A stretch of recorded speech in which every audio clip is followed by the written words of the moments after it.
포켓북 핵심 61번입니다. 철탑의 종류, 그 다음에 케이블의 손실에 관한 내용이네요.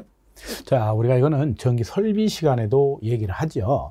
무슨 얘기를 하는 겁니까? 간단하게 얘기하면 우리가 지지물을 설치를 할 때요, 이렇게 수평면 평평한 땅 위에다가, 그렇죠, 일직선상으로 이렇게 설치하는 게 바람직하다라는 얘기를 했어요. 얘가 지면이라고 보자는 겁니다. 이렇게 수평면이죠. 그럼 여기다가 선로를 이렇게 시공을 하겠죠. 자, 전선로가 이렇게 시공되어 있다라고 하는 겁니다. 이렇게. 자, 그러면 기본적으로요, 이 지지물하고요, 지지물 사이의 거리, 이 거리죠. 이걸 지지물과 지지물 사이의 거리다. 예전엔 경간이라는 말을 썼죠. 경간. S 스판이라 해서 S란 말을 썼고요. 그래서 이놈의 거리와 이놈의 거리가 같으면 이 지지물이 가장 하중을 적게 받는다라는 얘기입니다. 자, 이런 걸 직선형이다라고 얘기하죠. 직선형이요. 이렇게 사용하는 걸 직선형. 만약에 철탑이다라고 붙이면 직선형, 철탑 이렇게 얘기하면 됩니다. 자, 그런데요, 이 직선형이다라고 하는 거에 정의를 어떻게 하고 있는 거냐? 우리가 직선형은 고압에서는요, 고압에서는 5도 이하입니다. 특고압에서는 3도 이하의 각도를 유지하는 거죠. 그럼 이게 무슨 말을 얘기하는 거냐? 자, 이런 얘기를 하는 거예요. 때에 따라서는요, 지지물이 옆에서 이렇게 끄는 경우도 있죠. 이렇게. 그럼 얘가, 그죠? 직선을 기준으로 각이 비틀어질 수밖에 없잖아요. 이 각을 기준하겠다라고 하는 건데, 고압에서는 이 각이 이걸 세타다라고 얘기를 했을 때 얘가 5도 이하가 되면 직선으로 보겠다라고 하는 거고요. 특고압에서는 3도 이하가 되면 직선으로 보겠다. 그러면 이와 같이 얘를 벗어나 버리면 어떤 형의 철탑을 써야 되는가? 그게 바로 각도형입니다. 그래서 이거를 각도주라고도 얘기하고요, 철탑으로 얘기할 때는 각도형 철탑 이런 말을 쓰지요. 그럼 얘 같은 경우는 고압에서는 방금 전에 얘기했듯이요, 5도를 초과하게 되면 각도형을 사용합니다. 그 다음에 특고압에서는 3도를 초과하게 되면 각도형을 써야 된다라는 얘기예요.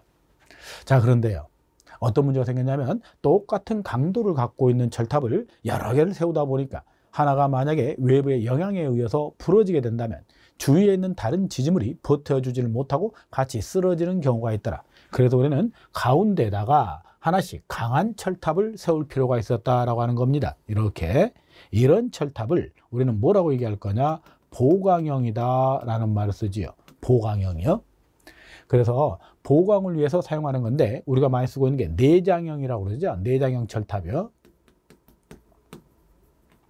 내장형 철탑. 얘는 뭐라고 얘기를 합니까? 철탑이 10기 이상 지속되는 부분에는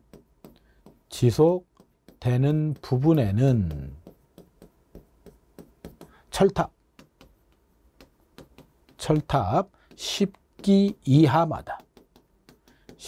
이하마다 내장형 철탑 몇 기를 설치하라고 했어요? 1기를 시설할 거, 이렇게 설비에 규정되어 있죠. 그래서 군데군데 보강을 해주겠다라고 생각하시면 돼요. 다음에 내장형이다라는 말이 나오는데요, 내장이다라고 하는 건 경관이 큰 곳입니다. 경관이 크다, 이런 말이 들어가면 내장형을 써달라 그러죠. 내장형 철탑이요. 자, 그 다음에 인류형이다라는 말이 나와 있죠. 인류라는 말이 당긴다라는 의미를 갖고 있죠. 당긴다. 그러니까 이거는 마무리 지을 때 쓴다라고 생각하면 돼요. 그러니까 마무리에 여기 지지물이 있는데 여기서는 전선로가 연결되어 있는데 얘는 없다라는 거죠. 이쪽으로 더 이상 가지 않는다. 그럼 이와 같은 데를 우리는 인류형이다라고 얘기를 하죠. 인류라는 말 자체가 당긴다, 그렇죠? 이런 의미를 갖고 있는 거죠. 인류형. 그래서 마무리 짓는 곳에는 인류형 철탑을 사용하게 됩니다. 그래서 비종 철탑의 종류 5가지를 적어라. 실기시험에 간혹 등장을 하네요. 첫 번째 보면 그죠? 직선형, 각도형, 그죠? 보강형, 인류형, 내장형, 이렇게 얘기를 하죠.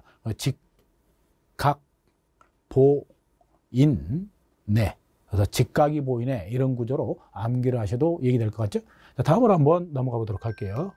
자, 전력 케이블 손실에 대한 얘기죠. 우리가 이렇게 보면 될 것 같아요. 우리가 고압 케이블이나 특고압 케이블 있죠. 특고압 케이블. 얘를 갖다가 구성이 굉장히 복잡하죠. 그런데 우리가 이거를 약식으로 한번 그려보자고요. 여기에 뭐가 있냐면 도체가 있어야 되겠죠. 도체요. 도체를 감싸고 있는 절연 물질이 있습니다. 이걸 절연 물질이라고 얘기하자고요. 이 절연 물질을 감싸고 있는 시즈가 있다라고 보시면 돼요. 시즈요. 이걸 외장이다라고 얘기하죠. 외장. 자, 이렇게 얘기를 합니다. 그런데 고압이나 특고압은 그저 높은 압력에 큰 전류가 흐르다 보니까 여기다 뭘 하나 집어넣었어요. 차폐층을 넣었죠. 이렇게 이걸 차폐층이다라고 얘기를 합니다. 이 차폐층인데 차폐층이 뭘로 구성되어 있느냐? PB다라고 하는 납이요. AL이다라고 하는 알루미늄 같은 거요. 뭐 이런 걸로 구리가 되어 있죠. 또 뭐 구리도 있을 수 있죠. 이런 걸 방막, 종이처럼 몇 개 펼쳐서 이렇게 감싸놨다라고 생각하시면 돼요.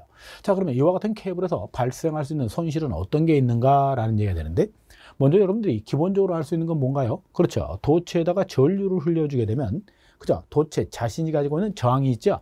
거기서 발생하는 손실을 우리는 저항손이다라고 얘기를 합니다. 이거를 그죠? 저항에 의한 손실이죠. 그래서 P로스라고 쓰고요. 우리가 저항만이 전력을 소비한다 그랬잖아요. 그래서 I자승R 이렇게 표현하죠. 이렇게. 이걸 열량으로 환산한 계산법을 뭐라고 얘기합니까? 그죠? 주울열이다라고 얘기하죠. 주울열이요. 그래서 열량을 H다라고 얘기하면 0.24에다가 I자승의 RT 단위는 칼로리 이렇게 표기했던 거예요. 자, 또 하나 우리가 발생할 수 있는 손실이 뭐가 있느냐? 유전체 손에 대한 얘기입니다. 자, 유전체 손이다라고 하는 걸 PC다라고 얘기를 하면 얘는 오메가 C2제곱의 탄젠트의 델타 단위는 와트죠. 이건 어디서 발생하는 손실인가요? 바로 얘죠. 이게 도체가 되고요. 이 도체와 이 차폐층, 그죠? 얘와 얘 사이, 여기에서 콘덴서 C의 구성을 갖게 되다 보니까 얘가 발생하는 손실을 유전체 손이다라고 얘기를 하죠. 자, 그 세 번째로요, 연피손에 대한 얘기가 나옵니다. 연피손이요. 이걸 연피손이다라고도 얘기하고요. 또는 시즈손이다라고도 얘기를 합니다. 얘는 도체의 전류가 흘러가면 뭐가 발생한다고요? 자속이 발생을 하게 되죠. 그 자속에 의해서 유도장애가 나타날 수 있다. 그 얘기를 하는 겁니다. 자, 그래서 우리는 결국 이와 같은 손실, 그죠? 얘는 뭐가 원인이 된다고요? 유도장애를 발생시키는 원인이 된다. 유도장애가 발생되는 원인이 된다. 이런 얘기를 하고 있죠. 자, 이 세 가지, 이걸 우리는 케이블이 만들어낼 수 있는 뭐에 대한 얘기다? 손실에 대한 얘기다 라고 얘기하는 겁니다. 자, 다음으로 한번 보도록 할게요.